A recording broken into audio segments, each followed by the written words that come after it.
हम इन दिनों पदार्थ की गैसीय अवस्था की चर्चा कर रहे हैं।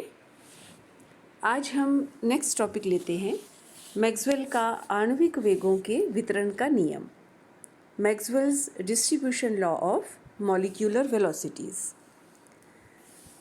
इसका केवल क्वालिटेटिव डिस्कशन आपके कोर्स में है, मैथमेटिकल डेरिवेशन इसकी आपको नहीं करनी है।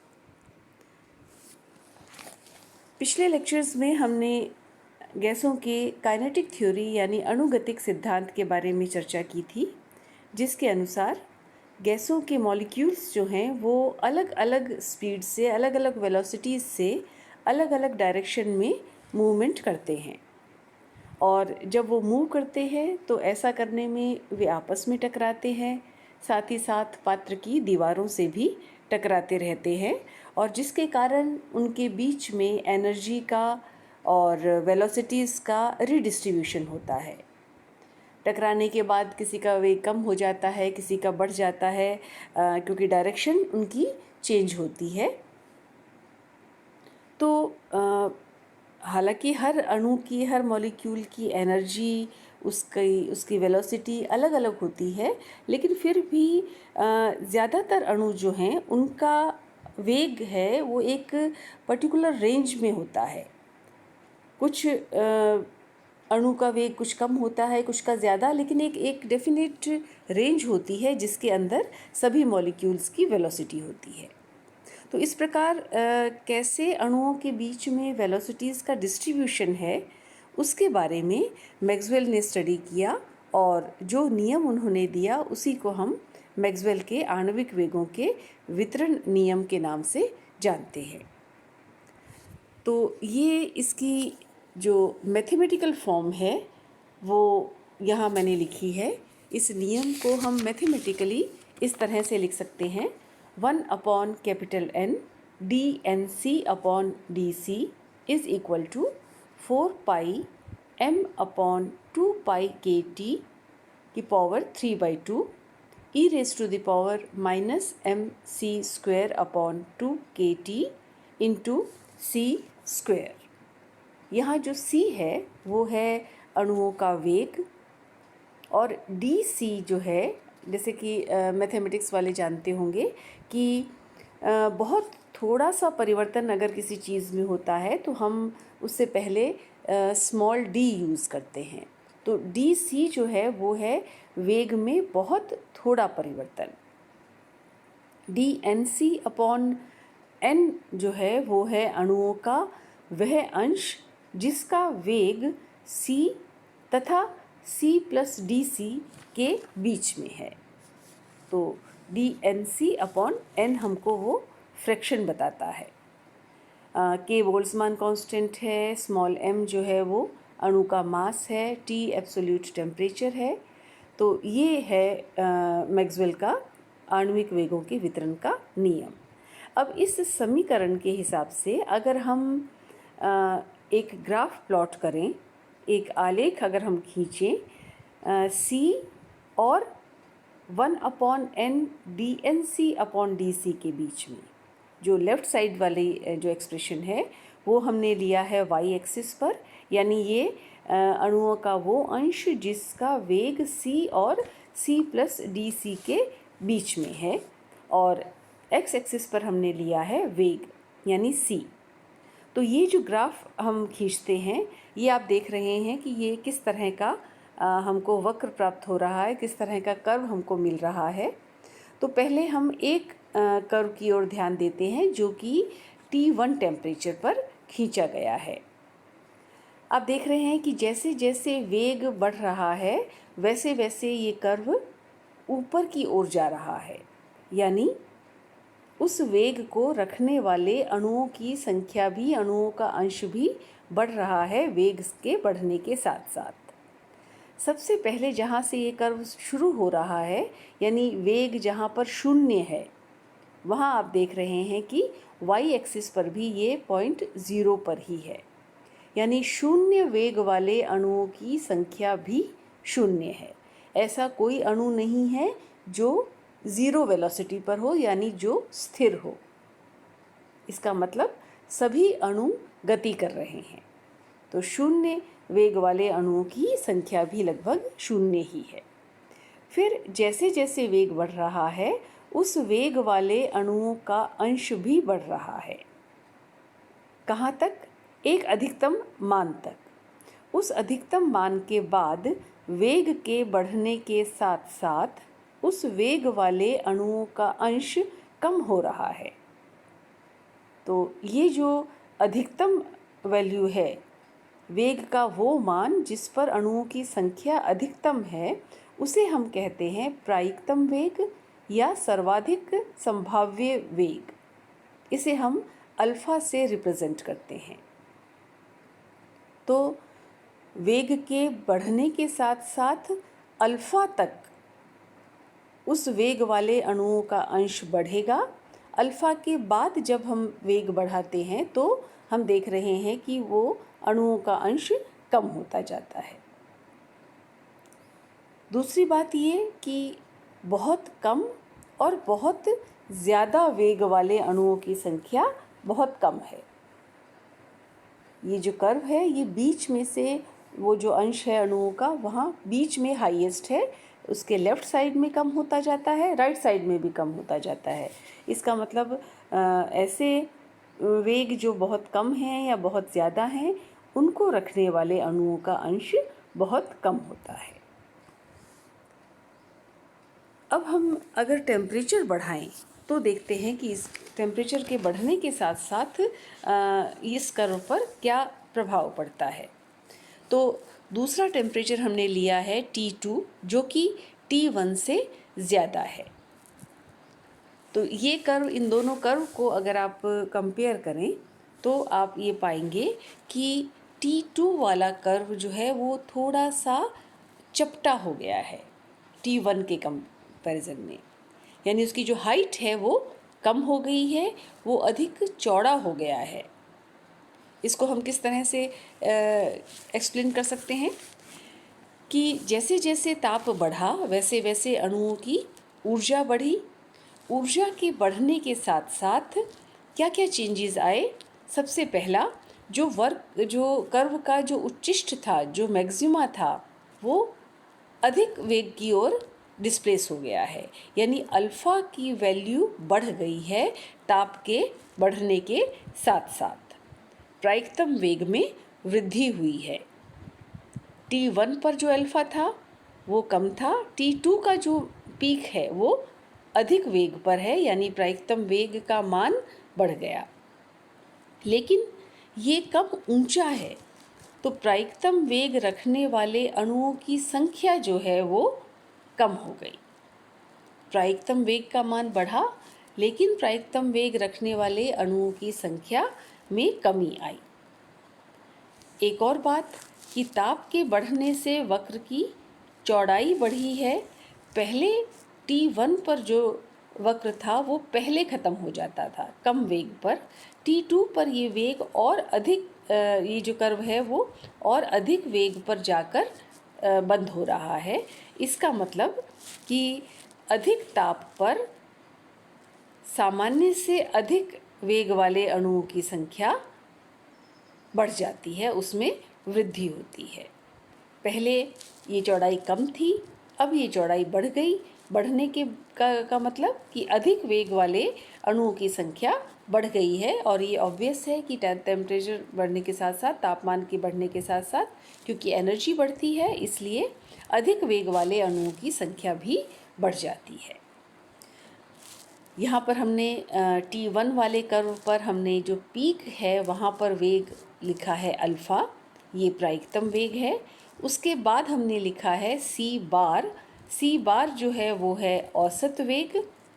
अगर हम इस कर्व का औसत निकालें तो ये इस पॉइंट पर आता है जहाँ पर C बार लिखा है, और उसके बाद है C, जो C रिप्रेजेंट करता है वर्ग माध्य मूल वेग को, रूट मीन स्क्वायर वेलोसिटी को।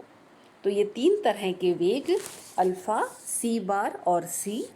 अल्फ़ा है प्रायिकतम वेग, यानी वो वेग जो अधिकतम अणुओं द्वारा रखा गया है। C बार औसत वेग, एवरेज वेलोसिटी, जो सभी अणुओं के वेगों को जोड़कर अणुओं की संख्या से अगर हम भाग दे दें तो वो आ जाएगा औसत वेग, और C वर्ग माध्यमूल वेग रूट मीन स्क्वायर वेलोसिटी। इन तीनों वेगों को हम आगे अभी डिस्कस करेंगे जब हम इनका परिकलन करेंगे, इनकी कैलकुलेशन करेंगे। तो पहले लेते हैं हम प्रायिकतम वेग अल्फ़ा कैसे कैलकुलेट करेंगे। यहाँ हमने इक्वेशन लिखी है वही जो मैक्सवेल की इक्वेशन है, मैक्सवेल के आणविक वेगों के वितरण का नियम। एज सच हमने लिखा है इसको, जो हमने ऊपर लिखा था। अब हम इस इक्वेशन को वक्र का, इस इक्वेशन से हमको वक्र का उच्चिष्ट और निम्निष्ठ निकालना है, तभी हमको प्रायिकतम वेग मिलेगा, क्योंकि वो उच्चिष्ट है, मैक्सिमा है। और आपको मालूम है कि उच्चिष्ट और निम्निष्ठ निकालने के लिए क्या किया जाता है कि जो समीकरण होता है उसके दाईं ओर के व्यंजक का, दाईं ओर के एक्सप्रेशन का हम अवकलन करते हैं C के सापेक्ष, और उसको हम रखते हैं 0 के बराबर। ये प्रोसेस है, ये प्रोसीजर है किसी भी कर्व का मैक्सिमा और मिनिमा निकालने के लिए, कि राइट साइड वाली इक्वेशन के राइट साइड का जो एक्सप्रेशन है उसका हम अवकलन करते हैं, उसका हम डिफ्रेंशिएशन करते हैं, और डिफ्रेंशिएट करने के बाद जो आता है उसको हम 0 के बराबर रखते हैं।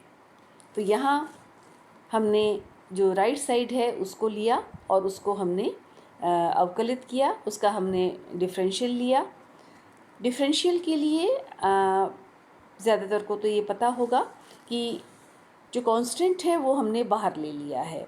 ये सारी की सारी 4 पाई m 2 पाई kt, ये सारा का सारा स्थिरांक है, इसको हमने बाहर ले लिया। बाकी बचा e minus mc² upon 2kt और c स्क्वायर। क्योंकि c के सापेक्ष हम अवकलन कर रहे हैं तो दो यहाँ पर वेरिएबल्स हैं, इन दोनों का प्रोडक्ट दिया हुआ है। पहला e minus mc² upon 2kt और दूसरा c स्क्वायर। तो दो जो एक्सप्रेशन है उनका प्रोडक्ट, उसका अगर हमको अवकलन करना हो तो उसके लिए तरीका ये होता है कि पहले एक को कांस्टेंट मानकर दूसरे का अवकलन, प्लस दूसरे को कांस्टेंट मानकर पहले का अवकलन। तो हमने ब्रैकेट के अंदर लिया पहले फर्स्ट एक्सप्रेशन यानी e raise to the power minus mc² upon 2kt, इसको हमने कांस्टेंट माना,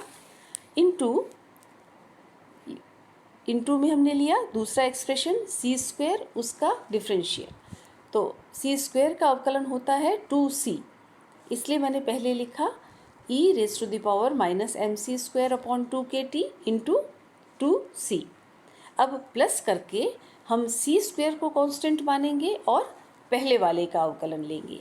तो c स्क्वायर एज सच रखा है, e raise to the power minus mc² upon 2kt, इसका अवकलन क्या होगा, पहले एज सच फिर माइनस 2mc अपॉन 2kt।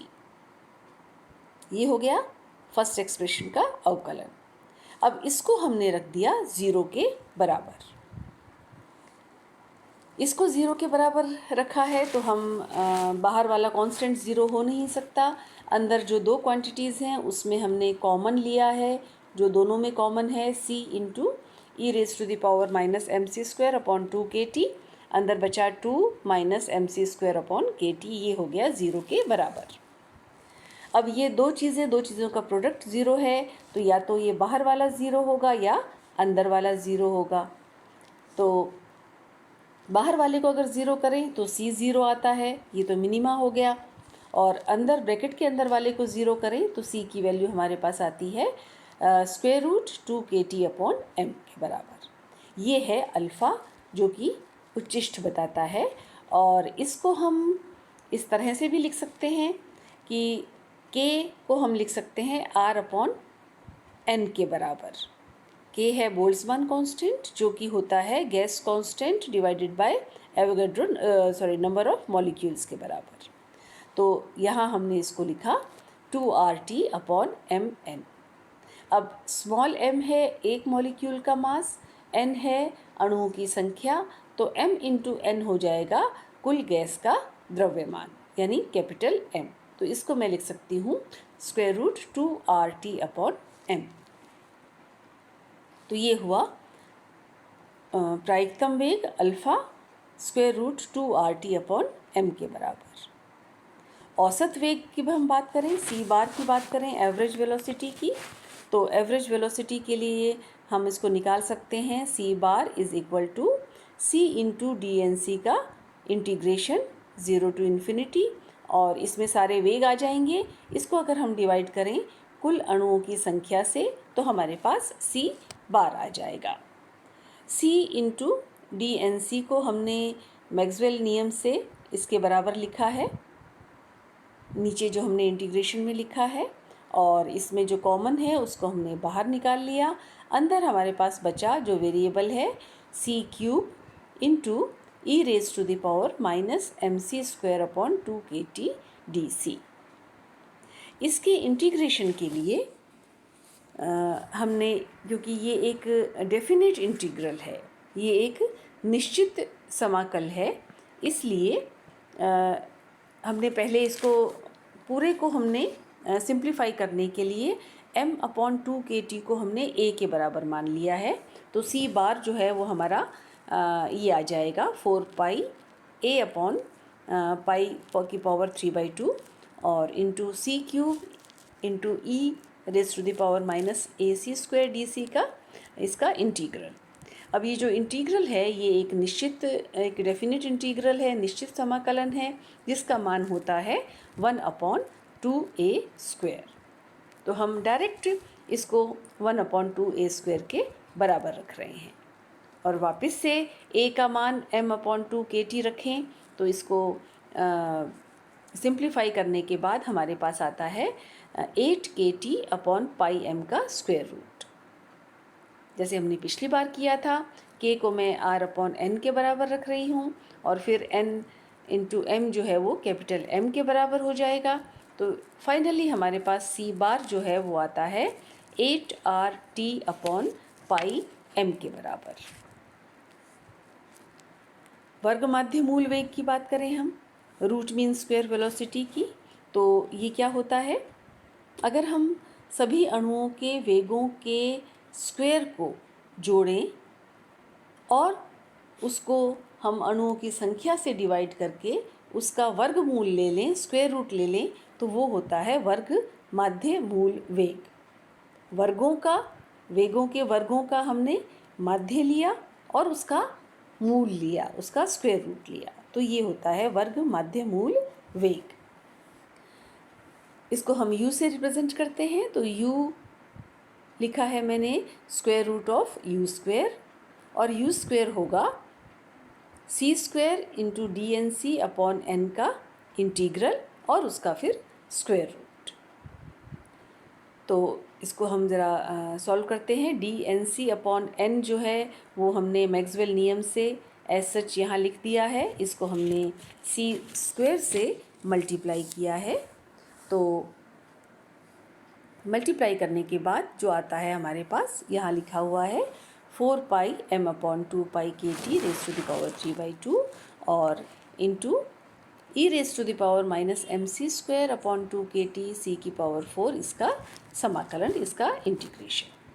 इसका इंटीग्रेशन करने के लिए हमने ये माना m अपॉन 2KT जो है वो है a के बराबर, तो उसको हमने रिप्लेस कर दिया m अपॉन 2KT को a से, तो हमारे पास आ गया c की power 4 into E raise to the power minus AC square का इंटीग्रेशन।